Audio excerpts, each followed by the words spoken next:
Hola a todos, bienvenidos a un nuevo capítulo de Facebook Live de Clínica Universidad de los Andes.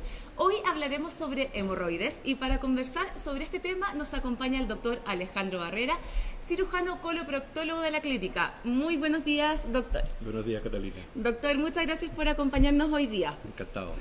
Doctor, bueno, comencemos con la pregunta más general, ¿cierto? ¿Qué son las hemorroides?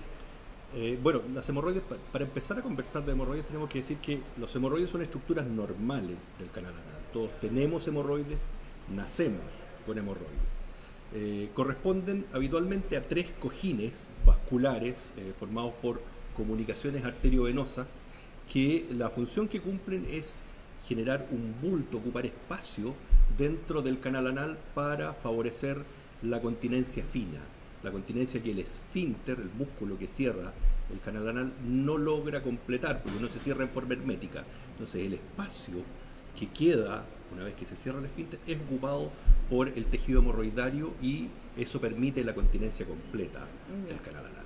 Y hay ciertas, hay ciertas personas que son más propensas a desarrollarlos quizás. Bueno, como todos los tenemos, no podemos considerar que la presencia de hemorroides sea una enfermedad. Un porcentaje de pacientes que corresponde más o menos a un 30-40% de las personas pueden tener síntomas hemorroidarios durante su vida. Ahora, eso no quiere decir necesariamente que tengan una enfermedad y que tengan que recibir tratamiento. Probablemente con algunas correcciones en sus hábitos, en su alimentación, en corregir el hábito defecatorio, se puedan disminuir esas molestias o incluso puedan desaparecer y no alterar la calidad de vida del paciente. Perfecto, doctor. Pero, por ejemplo, ¿existen quizá algunos alimentos o algunos comportamientos que quizá se desaten más en algunas personas que otras, siendo que todos los tenemos? Exacto.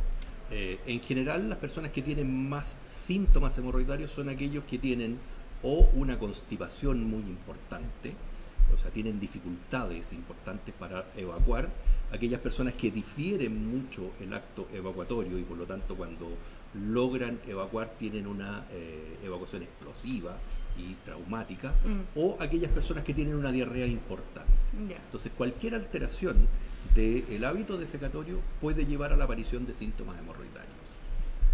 ¿A quién consideramos nosotros que tienen una enfermedad hemorroidaria y que hay que tratarlo? Son aquellos pacientes que tienen síntomas o complicaciones derivadas de los hemorroides, pero que tienen un hábito defecatorio normal. Es decir, evacúan una deposición blanda, con un pujo suave y sin otras molestias.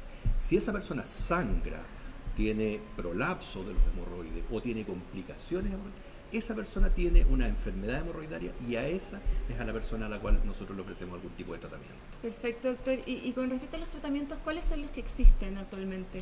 Bueno, existen múltiples tratamientos. El primer tratamiento que hacemos todos los coloproctólogos es modificar las conductas alimentarias y el hábito defecatorio.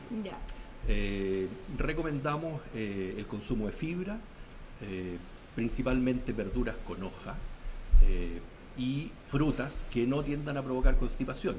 En ese sentido nosotros tratamos de evitar el uso de la manzana y el plátano, que tienden a provocar un poco más de constipación, y dentro de las verduras, la zanahoria. ¿Y las lechugas y verduras de hoja verde están recomendadas, por absolutamente, ejemplo? Absolutamente, sin ninguna restricción, salvo que exista alguna intolerancia o alguna contraindicación por alguna otra patología. Con respecto al acto evacuatorio, recomendamos que sea en un espacio tranquilo, que no existan distracciones. Les recomendamos a los pacientes que saquen las revistas, que saquen los diarios, que no entren con el teléfono al inodoro, de manera que se pueda concentrar en su acto evacuatorio y que sea lo más corto posible. Y lo otro que recomendamos es que no se genere una rutina en el acto evacuatorio. Es decir, que no necesariamente una persona tiene que defecar todos los días a la misma hora. Si no siente deseos, que no vaya al baño, que no puje porque sí, para lograr una evacuación. Eso probablemente es una de las cosas que más traumatiza el tejido hemorroidario y que más hace que los pacientes consulten. Las otras cosas, otros tratamientos no intervencionales que recomendamos, en los últimos años está bastante demostrado que los ejercicios de fortalecimiento de la musculatura pelviperineal mejoran bastante los síntomas de la patología hemorroidaria. Por lo tanto, ahí los kinesiólogos, fundamentalmente los kinesiólogos especialistas en piso pélvico, nos ayudan bastante en el tratamiento de esta enfermedad.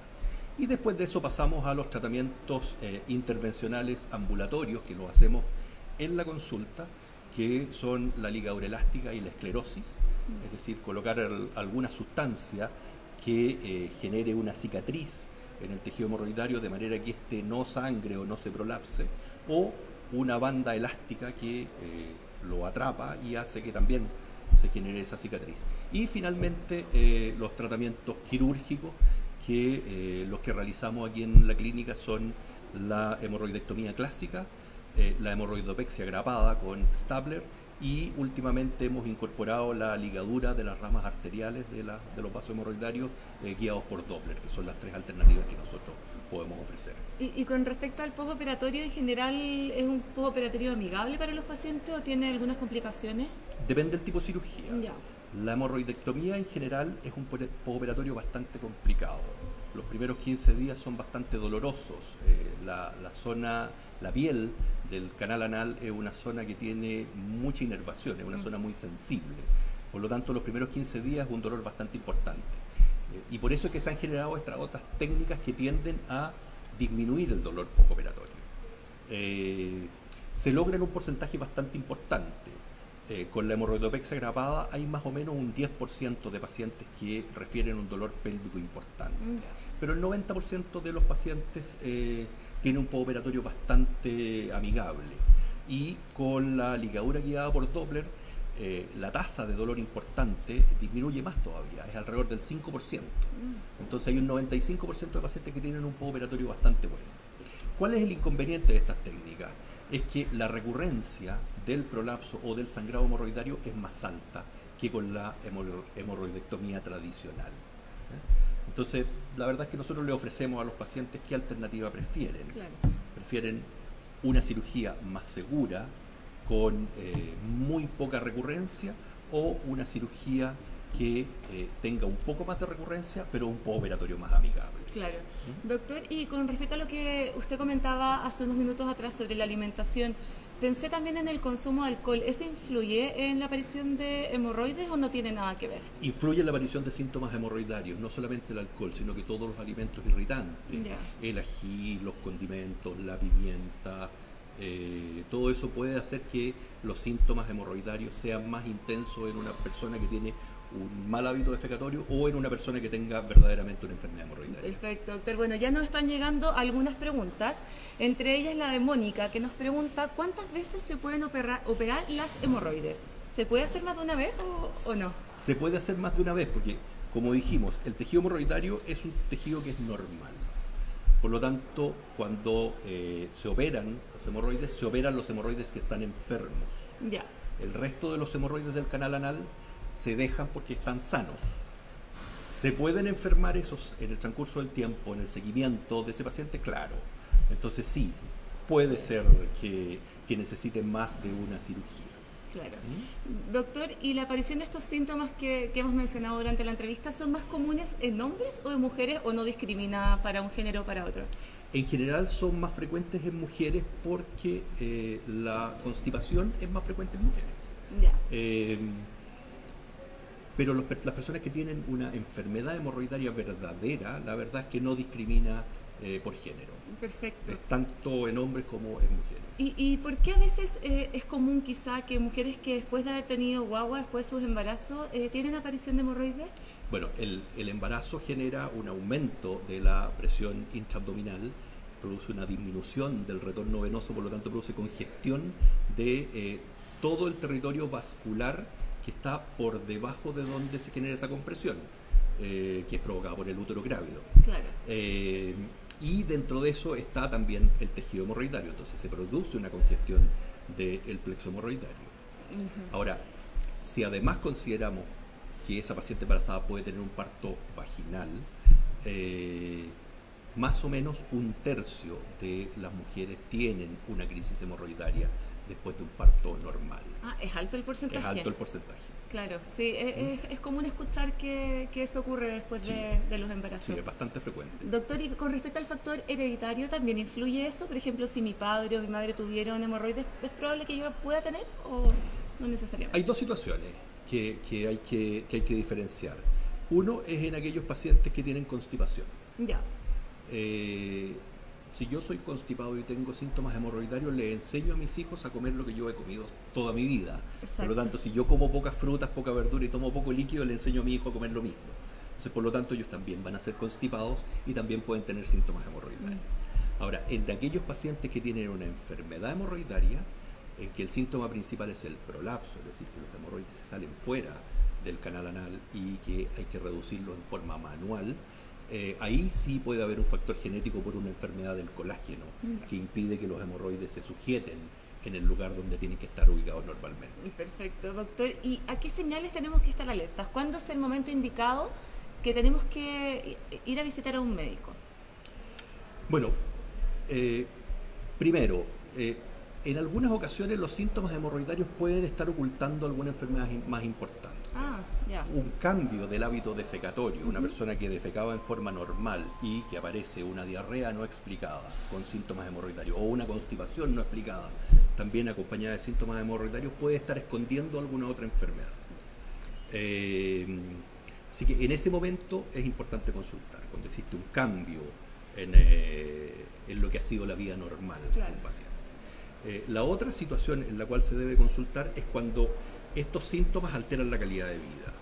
Es decir, si una persona está teniendo crisis que le impiden realizar sus actividades normales o síntomas que le impiden realizar sus actividades normales, que la persona deja de salir por la presencia de estos síntomas, deja de realizar sus actividades normales, deja de cumplir con sus compromisos por la aparición de estos síntomas, también es el momento en que debe consultar. Perfecto, doctor. Y con respecto a hábitos que sean saludables y que nos permitan quizá evitar que se desarrolle un síntoma hemorroidario, como dice usted.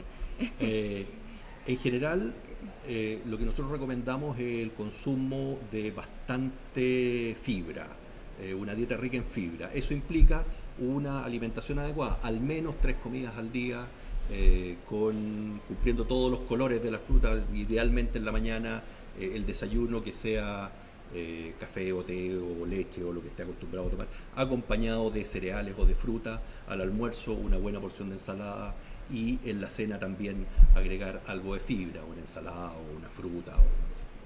Eso acompañado de un consumo de líquido que también sea adecuado. Nosotros recomendamos aproximadamente entre 1 litro a 1,5 litros de líquido al día, idealmente un líquido no alcohólico.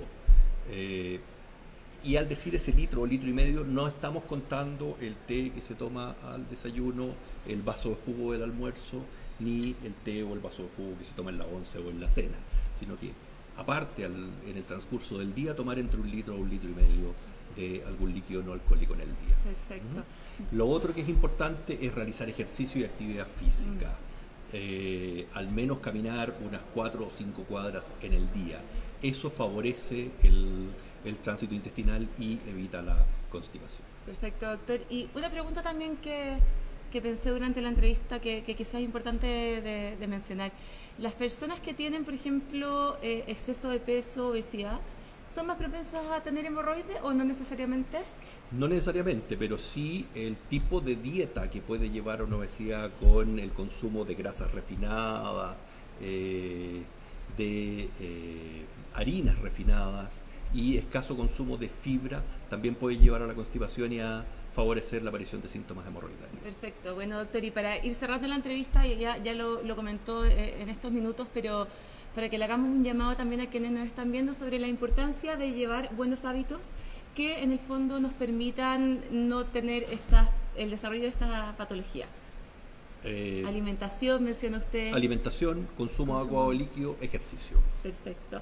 Bueno, doctor, muchísimas gracias por su tiempo y su buena disposición con nosotros. Muy interesante todas las recomendaciones, así que es fundamental que todos las sigamos. Y muchas gracias por acompañarnos hoy día. No, gracias a ustedes por la invitación. Muchas gracias a todos los que nos siguieron también. Envíennos todas las preguntas que quieran y nosotros nos despedimos hasta marzo. Volveremos en marzo a realizar todas las entrevistas de los temas que les interesan. Así que esperamos que nos sigan y que tengan unas excelentes vacaciones. Que estén muy bien.